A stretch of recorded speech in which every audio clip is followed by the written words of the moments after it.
Well, one is always running after deadlines in our business. At the moment, I'm happy that I have just finished a longer piece on digital culture and Holocaust memory and all the problems attached to it, and why powerful institutions of Holocaust memory do not go digital. They go digital, they use digital media, but they are not willing to go interactive. They are not willing to go immersive. They are not willing to simulate the history of the Holocaust. And that's a can of worms. It's certainly a challenge. So that was one thing.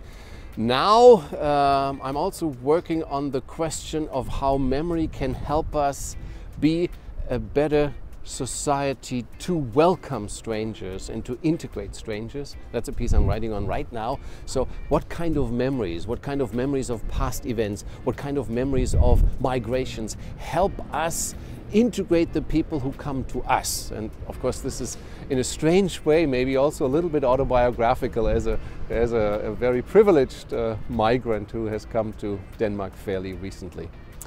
And then I'm also working on a piece that deals with the question of bystanding to crimes, bystanding to historical crimes and television, and trying to coming to terms with that kind of strange doubling that you have a fairly passive television audience.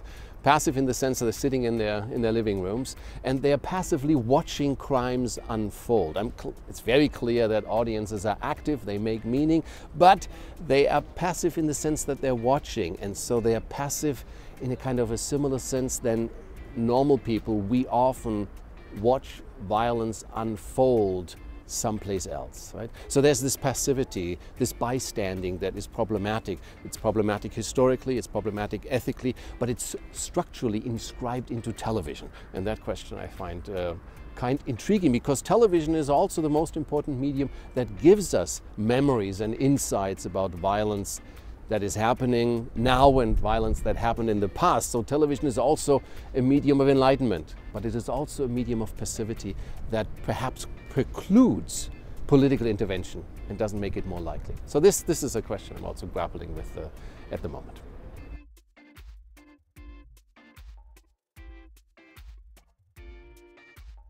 Well, I think it's difficult to surprise my colleagues. They know everything about the past, they know lots about the present, and they know a lot about each other, I'm sure.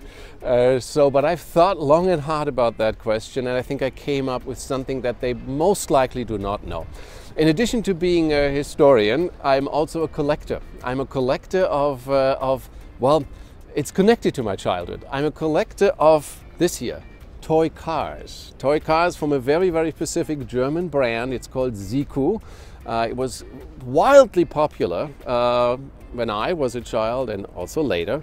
And it is there's a whole subculture attached to that. This, for example, is a fairly valuable piece because it's an advertisement. These are not toys. This is not a toy car you could buy anywhere. This is a toy car that a company commissioned to have made and then give it to their valued customers or to valued colleagues.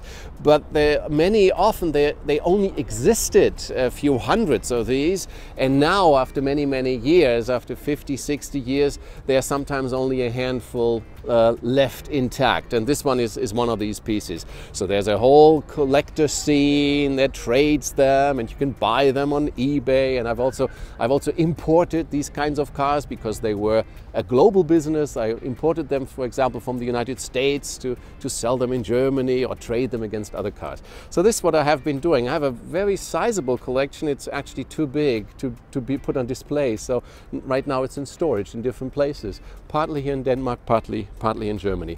But I thought this is something they don't know, or maybe also something they didn't expect.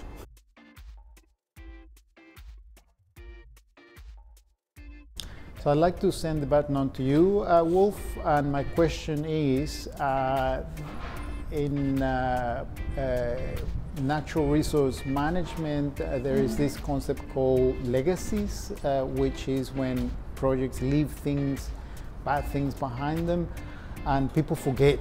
So how can memory studies, which is an area that I know you're knowledgeable about, how can they help us to avoid the bad legacies?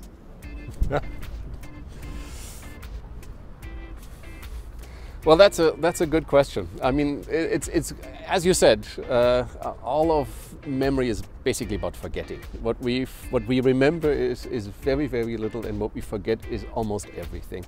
So therefore the challenge is, for memory studies, is the challenge to study and to find all the things that have been forgotten.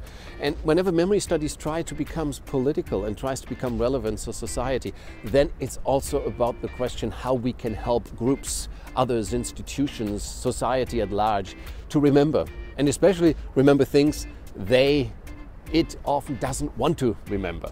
And so I think that the recipe is friction. The recipe is to create objects that surprise. The recipe is to create objects that are difficult to forget. The recipe is to work against the grain. The recipe is always to create debate, discussions, and frustrations. And so that's tricky, because that also takes courage. And of course, there's only so much courage to go around. But therefore the answer, the short answer, I think the important answer, is to create vectors of representation, of interpretation that go against the grain, of expectations, that go against the grain of taste, that go against the grain of master narratives. That I think can work.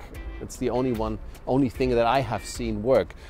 But truth is, it works maybe 5%, 5% of the time. Most of the products that are made for remembering are actually failures. They always fall flat. And so we have to try again. And we have to try again with other images, other narratives, other stories, other surprises.